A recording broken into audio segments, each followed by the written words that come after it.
Mistake with the Alpha Chapter 101. Samantha's point of view. I saw a black nice Rolls-Royce driving our way. I was very scared that someone found out, and I hugged Jalen more. Don't be scared. It's our ride, he whispered to me. I looked up at him and sighed. I didn't want to leave Jalen. I don't want any more trouble, at least till I give birth to my child. Alvin came out of the car and bowed. Alpha. He then handed Jalen the keys. We'll be back before midnight, he said. I looked at Jalen sharply. Midnight? Isn't he going to attend to other things? I wondered where we were going because it required such long hours. Yes, Alpha.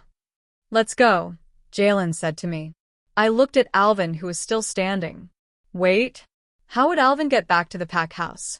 Shouldn't we drop him, where he's going to be able to hail down a car? I asked with concern. The guy was helping us. In fact, me in particular. I wouldn't want to stress him out. Jalen and Alvin exchanged looks and then burst into laughter. What's funny? I frowned. Baby, you are always too worried about people. Jalen pulled my nose gently. I pouted, looking at him.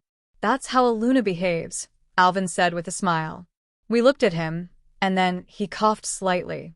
Did he just refer to me as the Luna? Don't worry too much about me, Sam. I'm a werewolf, he quickly said. Before we could say anything, Alvin bowed, shifted, and ran off. Jalen and I couldn't even explain what just happened now. Today was really a good day for me. Jalen took me to the human land. I've always heard of the human land, but I've never been there. In fact, it's only a few people that have been there in history. The experience I had with him today was so great. I never dreamt of having such fun. I saw a lot of things that we do not have in our pack. Why don't we have all these in our pack? It will really be fun, I said with a smile as I looked at that roller coaster we just got down from. That roller coaster was very scary. Even with my werewolf prowess, I was still scared. Then I wondered how those humans survived it. There is a limit to what humans have that we can bring in. We don't want to draw the attention of humans to us, Jalen said to me as he offered me an apple. I nodded my head. But then we have a lot of things that were invented by them. I talked. Well, it's fun always talking to Jalen.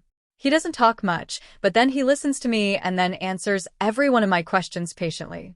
Yes, but it wasn't made by them. All we do is learn what they made and make our own copy, and even sometimes we do better ones. There was pride in Jalen's eyes, and I smiled at him. Did you notice any fog when we were coming? I nodded. In fact, I wanted to ask him what the fog was all about, but then we were talking, and I later forgot about it. That's the bridge between the human world and our world. No matter how the humans try, they can't penetrate into our world. They don't have access to it.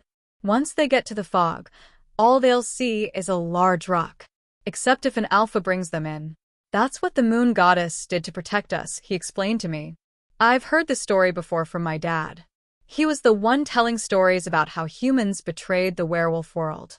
He said before humans roll freely with the werewolves and even come to their pack without trouble.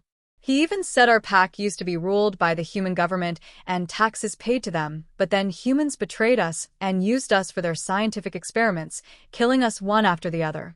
It was then the moon goddess came to our rescue and made the fog. It's only an alpha that can have access to the woman's world. That's why it's only Jalen and his father that have been to the human world to educate themselves. Although I don't know how excellent the human education is and how their gadgets do work, I know that Jalen and his father have tried to make everything in our pack top-notch, even to the educational level. Other packs come to our pack to learn while others envy them.